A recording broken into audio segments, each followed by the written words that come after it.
Welcome back to my YouTube channel. This is Barkha Sahni. तो मैं आ गई हूँ एक नई वीडियो के साथ। तो आज की वीडियो होने वाली है फॉर क्लास 12th। तो मुझे बहुत दिनों से बच्चे डिमांड कर रहे थे कि मैक्रो इकोनॉमिक्स के नोट्स। तो आज की इस वीडियो में मैं आपके लिए वही फाइनली लेके आ चुकी हूँ। तो मैंने एक कम्युनिटी पोस्ट डाला था कि मुझे बताओ आपको कौन सा चैप्टर के नोट्स चाहिए मैक्रो यूनिट्स में, मतलब कौन सी यूनिट के।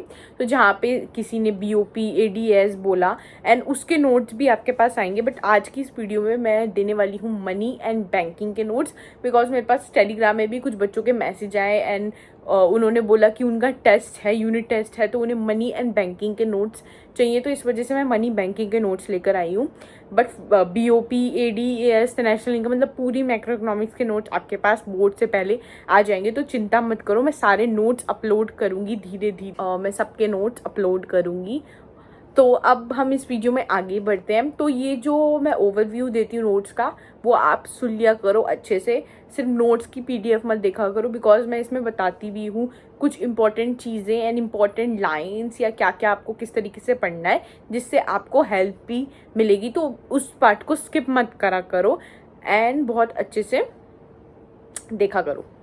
तो मनी में सबसे पहले आता है बार्टर सिस्टम, वो मैंने कवर कर दिया है। फिर उसकी लिमिटेशंस कवर कर दी है, और लिमिटेशंस के अंदर जो 4 पॉइंट है वो आप अच्छे से पढ़ लेना, क्योंकि वो ही प्राइमरी और सेकेंडरी वाले जो फंक्शंस के अंदर ये चारों पॉइंट कवर होंगे कि ये जो फंक्शंस है मनी के, मनी कौन से फंक्शंस परफॉर्म करता है, वो फंक्शंस परफॉर्म करता है जो बार्टर सिस्टम नहीं कर पा रहा था, जो उसकी लिमिटेशंस थी। तो अगर पेपर में कोई क्वेश्चन आता है कि मनी ने क्या बार्टर सिस्टम की लिमिटेशंस को ओवरकम किया है, तो आप लिखोगे यस, और फिर ये चारों पॉइंट्स को एक्सप्लेन करोगे कि कैसे कवर किया है, कि वो बार्टर सिस्टम में ये सारी चीज़ें नहीं थी बट मनी ने उन चीज़ों को ओवरकम करा।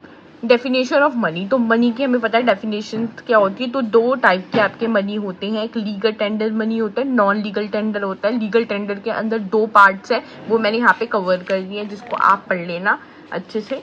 उसके बाद यहाँ पे आता है मनी सप्लाई क्या होता है, और मनी सप्लाई का मीनिंग आपको अच्छे से पता होना चाहिए, बिकॉज ये नेक्स्ट चैप्टर बैंकिंग वाले चैप्टर में आपका बहुत बार यूज होने वाला है, दैट्स वाई।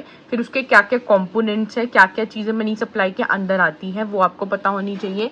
फिर यहाँ पे एक मनी सप्लाई के मेजर्स है जो इतने ज़्यादा आपको पेपर में नहीं देखेंगे, बिकॉज ये इतने ज़्यादा इंपॉर्टेंट नहीं है, बट मैंने वो यहाँ पे इसलिए कवर कर दिए हैं बिकॉज कभी कभी क्वेश्चन आ जाए बाई चांस, कुछ पता नहीं है, तो इसलिए पर वो ज़्यादा आता नहीं है, बट इसलिए मैंने फ्लो चार्ट में कवर कर दिए ताकि आप इसको एक बार रीड मार लो। पढ़ना तो आपको देखो सब कुछ ही है, बट ये चीज़ इतनी इंपॉर्टेंट नहीं है।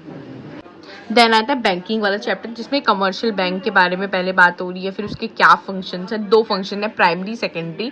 प्राइमरी फंक्शंस इंपॉर्टेंट है, तो मैंने उसको अच्छे से इलेबोरेट करके कवर किया है, बट सेकेंडरी फंक्शन से क्वेश्चन नहीं आता, तो उसको मैंने सिर्फ उसके पॉइंटर्स लिख दिए कि आपको पता हो कि हाँ एक सेकेंडरी फंक्शंस भी होते हैं। तो ये प्राइमरी फंक्शंस को मैंने यहाँ पे इसके कवर कर दिया है। फिर तो जो मनी क्रिएशन है वो एक इम्पॉर्टेंट टॉपिक है, बिकॉज इससे आपका एक डायरेक्ट क्वेश्चन आ जाता है कि एक्सप्लेन मनी क्रिएशन क्या है। सो आपको इसमें इसके फॉर्मूलेस, टेबल्स, एक्सप्लेनेशन पता होने चाहिए, अजम्पशंस पता होने चाहिए। तो ये आपको सब कुछ बना के आना है। मनी मल्टीप्लायर क्या होता है, इसके फॉर्मूलेस क्या होते हैं, तो इसको आप बहुत अच्छे से पढ़ लेना, इसके चांसेस बहुत है आने के, इंपॉर्टेंट टॉपिक है। देन सेंट्रल बैंक, उसके फंक्शंस हो गए आपके। फिर वो उसका मतलब सेंट्रल बैंक के क्या क्या फंक्शन है, वो गवर्नमेंट के लिए कैसे काम करता है, बैंक्स के लिए कैसे काम करता है, ये सब कुछ टॉपिक है।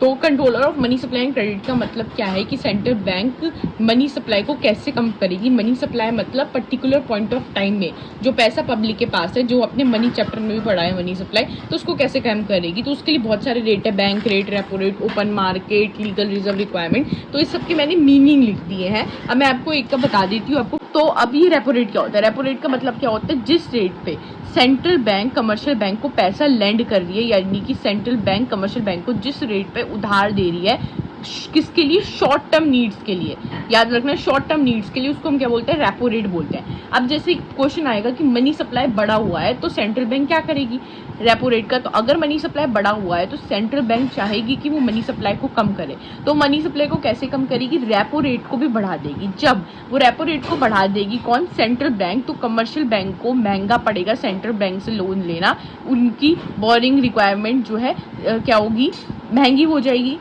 सेंट्रल बैंक से अगर वो लोन लेगी, क्योंकि उन्होंने अपने रेट को बढ़ा दिया जिस रेट पे वो इंटरेस्ट दे रहे थे, जिससे क्या होगा कमर्शियल बैंक भी अपने रेट ऑफ इंटरेस्ट को बढ़ा देगा क्योंकि उसे वो लोन महंगा मिला है, जिससे क्या होगा जो पब्लिक है वो लोन कम लेगी। क्यों कम लेगी? क्योंकि उन्हें लोन जो है वो ज़्यादा इंटरेस्ट पे मिल रहा है, तो कम पब्लिक क्या करेगी, कम लोन लेगी।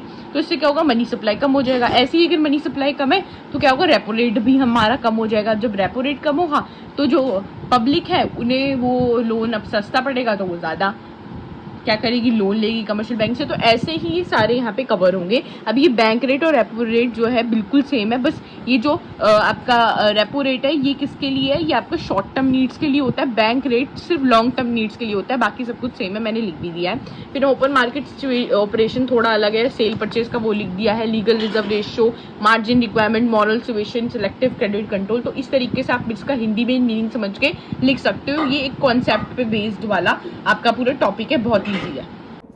एंड गाइज, अगर आपको ये वीडियो पसंद आई है तो प्लीज़ इस वीडियो को लाइक कर देना और कमेंट करके बताना आपको मेरे नोट्स कैसे लगे, ताकि मैं आपके लिए और ऐसे नोट्स लेकर आ जाऊँ।